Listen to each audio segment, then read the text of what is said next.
Video பார்த்துக்கிறதுக்கு வணக்கம். இன்னைக்கு என்ன பார்க்க போறோம் பார்த்தீங்கன்னா 10 மைண்ட் ப்ளோவிங் சைக்கிள் பேட் தான் பார்க்க போறோம். அதுக்கு முன்னாடி நம்ம சேனலை ஃபர்ஸ்ட் டைம் பார்த்தீங்கன்னா சேனலை மறக்காம சப்ஸ்கிரைப் பண்ணிக்கோங்க. பக்கத்தில் இருக்கக்கூடிய பெல் ஐக்கானை கிளிக் பண்ணிக்கோங்க. அப்போ தான் போடக்கூடிய நோட்டிஃபிகேஷன் முக்கியமான இம்பார்ட்டன்ட் தகவல் நோட்டிஃபிகேஷன் உங்களுக்கு வந்துகிட்டே இருக்கும். ஸோ கைஸ், இப்போ நம்ம வீடியோக்குள்ள போகலாம். ஒன் பை ஒன்னா பார்க்கலாம்.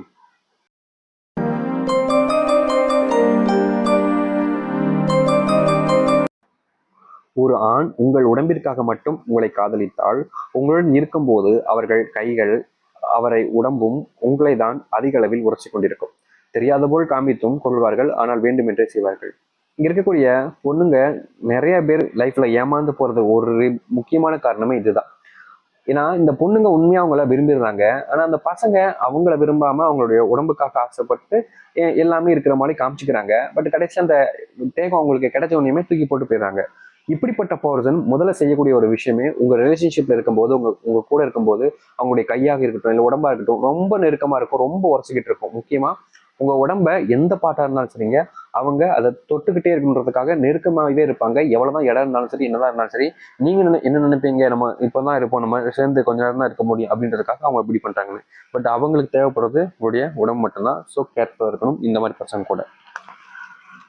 ஒரு ஆண் ஒரு பெண்ணை மனதாக விரும்பாமல் உடம்பிற்காக மட்டும் விரும்பினால், அவர்கள் எப்போதும் செக்ஸை பற்றி அதிகம் பேசுவார்கள். அவர்கள் நீங்களே அதில் அதிக அளவில் விருப்பம் இருப்பது போல் உங்களே மாற்றி விடுவார்கள் சில நாட்களுக்குள். அதாவது எப்படின்னா, இங்க இருக்கக்கூடிய ஒரு ஒரு விஷயம் எப்படின்னா, நம்ம ஒரு விஷயத்த பத்தி பேசிக்கிட்டு இருக்கோம் அப்படின்ற போது சில டைம் நமக்கு பிடிக்காத போது பேசாதுன்னு சொல்லிடுவாங்க. பட் ஒரு விஷயத்த பேசாதன்னு சொன்னதுக்கு அப்புறமா மாறி மாறி பேசுறாங்க அப்படின்னா கடைசியில என்ன நடக்கும்னா, அவங்களுக்கும் அதே தாட் வந்துடும். அதுதான் காமனான ஒரு விஷயம். பிடிக்காத ஒரு விஷயத்தையும் அதிகமா பேசிக்கிட்டே இருந்தாங்கன்னா அது அவங்களுக்கும் பிடிக்கிற மாதிரி ஆயிடும். அப்படிப்பட்ட விஷயங்களை இருக்கக்கூடிய சில ஆண்கள் அந்த பொண்ணுகிட்ட பேச ஆரம்பிப்பாங்க. உங்களுக்கு பிடிக்கலன்னு சொல்லுவீங்க, பட் இருந்தாலும் அவங்க கேட்க மாட்டாங்க. அவங்களுடைய தேவை அதுதானே, அவங்க நிறைவேற்றிக்கிறதுக்காக அவங்க அப்படிப்பட்ட விஷயங்களை பண்ணுவாங்க. கடைசியில உங்களுக்கு அதுல ஆர்வம் வர வச்சு உங்களை அதுங்களுக்காக தேவையான விஷயங்களுக்காக உங்களை யூஸ் பண்ணிப்பாங்க. ஸோ இப்படிப்பட்ட பர்சன் நம்பாம இருக்கிறது பெட்டர். ஒரு ஆண் ஒரு பெண்ணை உடம்பிற்காக மட்டும் காதலித்தால், அந்த பெண் எப்படியாவது முழுவதுமாக ஆடை இல்லாமல் பார்க்க வேண்டும் என்ற எண்ணம் அதிக அளவில் இருக்கும். அதற்கு முயற்சியும் செய்வார்கள். அதாவது இங்க இருக்கக்கூடிய லவ்ன்ற ஒரு விஷயம் வருது அப்படின்னாலே, இங்க முழுக்க முழுக்க இந்த இப்ப இருக்கக்கூடிய நிலைமையில சோசியல் மீடியான்னு ஒரு விஷயம், ஆன்லைன்ல வாட்ஸ்அப், இன்ஸ்டாகிராம் இல்ல வேற ஏதாவது சில இது ஆப், ஏதோ ஒரு விஷயத்துல என்ன பண்றாங்க அப்படின்னா, அவங்க அதுல உன்னுடைய போட்டோ அனுப்புன்னு சொல்றது. அவங்க போட்டோ அனுப்புனாங்கன்னா இது நல்லா இருக்கு, இன்னும் பெட்டரா அப்படின்ற மாதிரி கேட்குற மாதிரி கொஞ்சம் கொஞ்சமா கேட்க கேட்க உங்ககிட்ட ட்ரெஸ்ஸே இல்லாம போட்டோ கேட்பாங்க. நீங்களும் வெக்கமே இல்லாம அனுப்பிடுவீங்க. நீங்க என்ன நினைச்சு அனுப்புவீங்க, லவ் பண்ற பையன் அப்படின்ற மாதிரி நினைச்சு அனுப்புவீங்க. பட் அவங்களுக்கு அது அது தேவையில்லைங்க. அவங்களுக்கு தேவைப்படக்கூடிய விஷயமே வேற. ஸோ அப்படிப்பட்ட பர்சனை நம்பி நீங்க அனுப்புனீங்கன்னா கண்டிப்பா உங்க லைஃப்ல நீங்க ரொம்ப கஷ்டப்படுவீங்க. அதை வச்சு பிளாக்மெயில் கூட பண்றதுக்கான சான்சஸ் இருக்கு. ஸோ கேர்ஃபுல்லா இருங்க. ஒரு ஆணுக்கு ஒரு பெண்ணுடைய உடம்பு தான் தேவைப்பட்டால், அந்த ஆண் நீங்கள் சொல்லக்கூடிய விஷயங்களை செய்யக்கூடிய விஷயங்களை என அனைத்தையும் இவர்கள் போல் அன்பு காட்ட யாரும் இல்லாத அளவுக்கு நடந்து கொள்வார்கள். அவர்களிடம் நீங்கள் கட்டாயம் ஜாக்கிரதை இருக்கணும். இங்க இருக்கக்கூடிய பல பேர் என்ன பண்றாங்க அப்படின்னா, நமக்காக இவ்வளவு பண்றாங்களே, நமக்காக அவ்வளவு பண்றாங்களேன்றதுக்காக அவங்களுக்காக நம்ம இதை கூட பண்ணக்கூடாதான்ற மாதிரி தாட்டுக்கு போயிடுறீங்க இந்த பொண்ணுங்க. அதாவது எப்படின்னா, உங்களுக்காக எல்லாமே அந்த ஆண்கள் பண்றாங்கன்னா நல்ல விஷயம், குட், ஓகே அப்படின்றது ஏற்றுக்கோங்க, சந்தோஷமா வாழுங்க லைஃப. பட் லவ் பண்ற அதே பையன் உங்ககிட்ட போட்டோ அனுப்பு, இந்த மாதிரி எனக்கு வேணும், இந்த மாதிரி வீடியோ அப்படின்னு கேட்கறதும், உங்களை நேர்ல பார்க்கும்போது தப்பான விஷயங்கள் பண்றதும், முக்கியமா பப்ளிக் பிளேஸ்ன்ற கூட பார்க்காம தப்பான விஷயங்களை பண்றதும், அண்ட் வேணுக்குனேன்ட்டு நம்ம இங்க போலாம் அங்க போலாம்னு சொல்லிட்டு அவங்களுக்கு தேவையான இடமா பார்த்து ரூமா பார்த்து போட்டு இந்த மாதிரி விஷயங்களை பண்றதும் முழுக்க முழுக்க ஒருத்தன் பண்றான்னா அது எவ்வளவு எச்சத்தணும். அதுக்கு அவங்க சொல்லக்கூடிய விஷயம், நான் உனக்காக எவ்வளவு பண்றேன், எனக்காக இது பண்ண மாட்டேன், கேவலமா இல்லையா அப்படின்ற மாதிரி தான் தோணும்.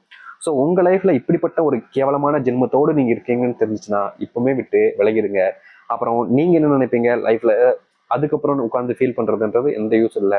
உண்மையை சொல்ல போனா இதுதான் உங்களுக்கு ஃபர்ஸ்டான்னு தெரியல, இதுதான் கடைசியா இருக்க போதானும் புரியல. ஸோ நீங்க கேர்ஃபுல்லா இருக்கிறது பெட்டரான விஷயமா இருக்கும். ஒரு ஆண் உங்களுடன் அவருடைய செக்ஸ் ஆசை நிறைவேற்றிக் கொள்ள வேண்டும் என்று ஆசைப்பட்டால் நிச்சயம் அவர்கள் உங்களுடைய போட்டோக்கள் வேண்டும் என்று அதிகம் கேட்டுக்கொண்டே இருப்பார்கள். எந்த ஒரு பர்சன் நீ நியூடான போட்டோ அனுப்பு, எனக்கு அது வேணும், ட்ரெஸ் எல்லாம் போட்டோ அனுப்பு எனக்கு வேணும்னு சொல்லிட்டு கேட்குறாங்களோ அவங்கள நீங்க தயவு செஞ்சு நம்பாதீங்க. எனக்கா இருந்தாலும் சரிங்க, ஒரு உண்மையா ஒரு பையன் லவ் பண்றான் அப்படின்னா அவங்களுக்கு எப்பவுமே இருக்கக்கூடிய ஒரு விஷயம், மனசுல உள்ள ஒரு இருக்கக்கூடிய ஃபீலிங் என்னன்னா, நம்ம லவ் பண்ற பொண்ணா அவளை சேஃப்டியா வச்சுக்கணும், ஜாக்கிரதையா வச்சுக்கணும். என்னைக்குமே ஒருத்தங்க போட்டோவை இப்படி கேட்குறாங்க அப்படின்னாலே அந்த இடத்துல எவ்வளவு விஷயங்கள் லீக் ஆகுன்றது தெரியும். எவ்வளவு விஷயங்கள் வேற ஒருத்தங்களால அதை எடுக்க முடியுன்றது தெரியும், வேற ஒருத்தவங்க பார்க்க முடியுன்றது தெரியும். ஸோ அப்படிப்பட்ட விஷயங்களை கண்டிப்பா பண்ண மாட்டாங்க. அதே மீறி ஒரு பையன் எனக்கு வேணும் அப்படின்னு கட்டாயப்படுத்த பிடிக்கிறானா அவனுக்கு என்ன தேவை, அது மட்டும் தானே தேவைன்றதை நீங்க புரிஞ்சுக்கோங்க. அண்ட் இன்னொரு விஷயம், சில பேர் எப்படின்னா எனக்காக இதை பண்ண மாட்டேன் அப்படின்னு கெஞ்சவும் செய்வாங்க, கொஞ்சம் நடிக்கவும் செய்வாங்க. பட் நம்பாதீங்க. நம்பினீங்கன்னா நம்பி ஏமாறுறது நீங்களா தான் இருப்பீங்க. கண்டிப்பா இந்த விஷயங்கள் உங்களுக்கு புரிஞ்சிருக்கலாம், புரியாம இருக்கலாம், இதை பண்ணலாம், பண்ணாம இருக்கலாம், உங்களுடைய விஷயம் தான். அதெல்லாம் கட்டாயப்படுத்த போறதில்ல. பட் சில பேர் தெரியாம ஏமாந்து போறாங்க. அப்படி தெரியாம ஏமாந்து போறவங்களுக்காக தான் இந்த ஒரு பதிவு. இங்க சில பேர் பொண்ணுங்களே இருக்காங்க, நான் பசங்களை மட்டும் குற்றம் சொல்ல மாட்டேன், ஏன்னா பொண்ணுங்களே இருக்காங்க. எப்படின்னா அவங்களுக்கும் அதுதான் தேவைப்படும். ஸோ அதனால என்ன பண்ணுவாங்க, அப்படிப்பட்ட பர்சனை தேடி போவாங்க. அப்படிலாம் சில உண்மையான பர்சனை கூட அது பண்ணது முடிச்சதுக்கு அப்புறமா அந்த பையன் நம்ம எப்போ கல்யாணம் பண்ணிக்கலாம் அந்த மாதிரி கேட்கும்போது அதெல்லாம் இப்படி அதெல்லாம் முடியாது அப்படின்னு சொல்லிட்டு பிரேக்கப் பண்றதும் இருக்கு. ஸோ இங்க இவங்க தான் உத்தமிங்கன்னு சொல்ல முடியாது, இவங்க தான் உத்தமங்கன்னு சொல்ல முடியாது. பட் நல்லவங்களும் இருக்காங்க. அதுக்கு இடையில தானுங்க இந்த குப்பைகளும் கிடக்கு. நம்ம குப்பைகிட்ட இருந்து இதுல இருந்து கொஞ்சம் தள்ளி இருக்கிறது தான் பெட்டர். பட் அது நெருங்கி போனோம்னா அது நம்மளையும் குப்பையாக்கி அசுத்தமாக்கிடும்.